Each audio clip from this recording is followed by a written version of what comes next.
The Jedi Killer. As you may know, General Grievous was not really in the Revenge of the Sith. But he is about to get his first live-action debut. He was also a character in the Clone Wars that went around 2 years ago before the Revenge of the Sith came out. It was first in the Clone Wars series where General Grievous was an unstoppable Jedi killer and proved himself to be a match for many Jedis, including Jedi Council members. Shakti might ring a bell to those who have forgotten the whereabouts of the general. Grievous was a serious force and an extreme force and a character that has made his place to be reckoned as the ultimate Jedi terminating machine, with his lack of emotion and driven by anger and aggression. This was clearly not the Star Wars fans thought would be a characteristic of General Grievous in The Revenge of the Sith. In fact, George Lucas had some problems with the character of the General. Hello, Star Wars fam! If you are watching this video, I am sure you are a version of the opinion on the matter, and hopefully you will get some answers from this video, because in this video, we're going to talk about the problems George Lucas had with General Grievous. So hang in there, this video is going to be interesting.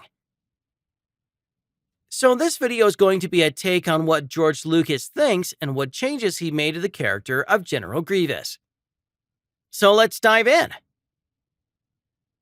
Over the years, George Lucas has been working on the character of the General, and has been developing his abilities when fighting against Jedi and Force wielders to his back history and to his very personality. Like I said earlier, he's an absolute force to be reckoned with. He is one of the most skilled beings that can maneuver a lightsaber, becoming a Star Wars legend. He can clearly take anyone one-on-one like other legends like Darth Vader.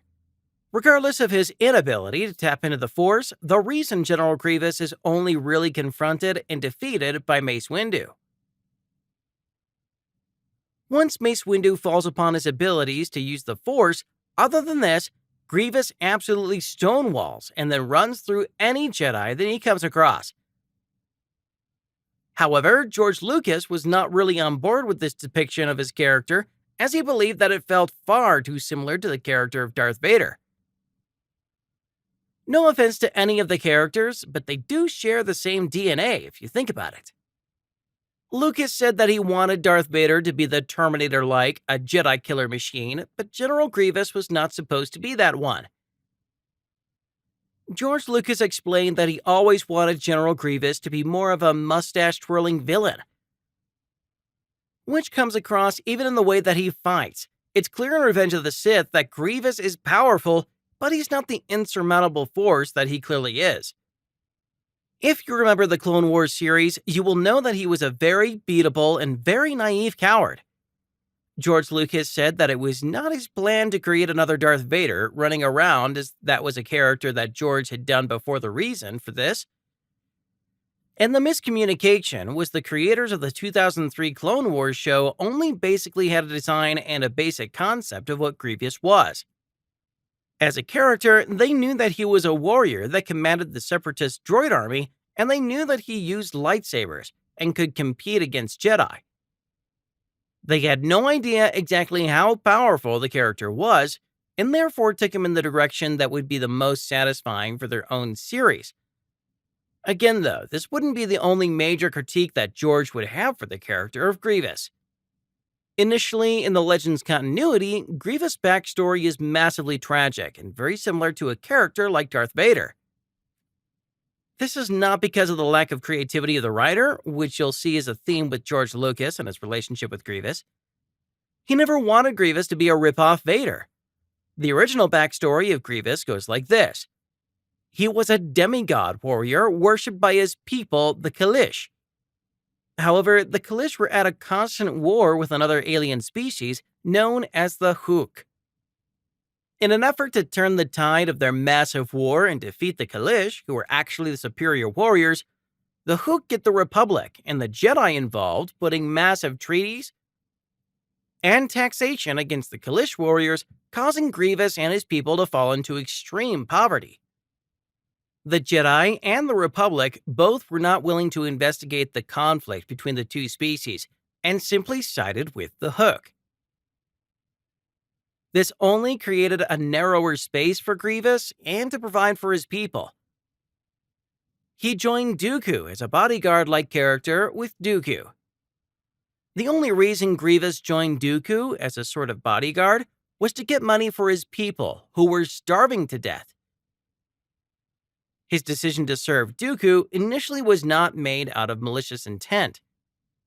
It was here that Dooku would decide to massively injure General Grievous in order to make improvements to his body and his mind. Dooku sabotaged General Grievous's ship and nearly killed him, rebuilding him as a cybernetic monstrosity and a warrior. A story with a lot of similar beats to Anakin Skywalker's transformation into Darth Vader, and this being a backstory for General Grievous that George Lucas didn't really want.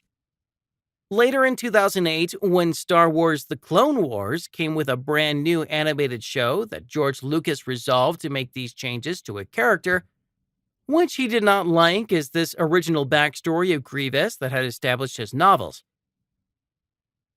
When The Clone Wars came out, George looked at it as an opportunity to make amends to the character of Grievous, which he did not like.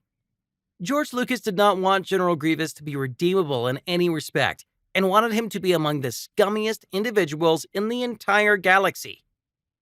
He got rid of General's tragic life story and how he turned into a killing machine. And now it was not Dooku who made him into a cyborg, but it was Grievous himself.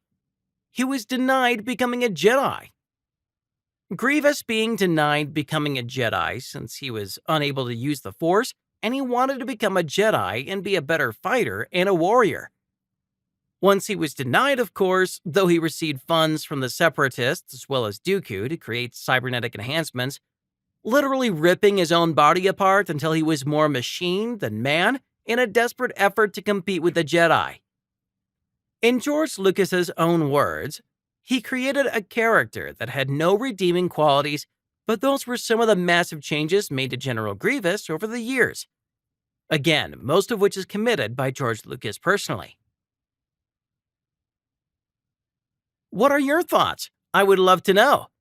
Let's keep the conversation going beyond this video. With that, sadly it has come to an end, so thanks for watching. I hope you enjoyed this video, and I will see you in the next one.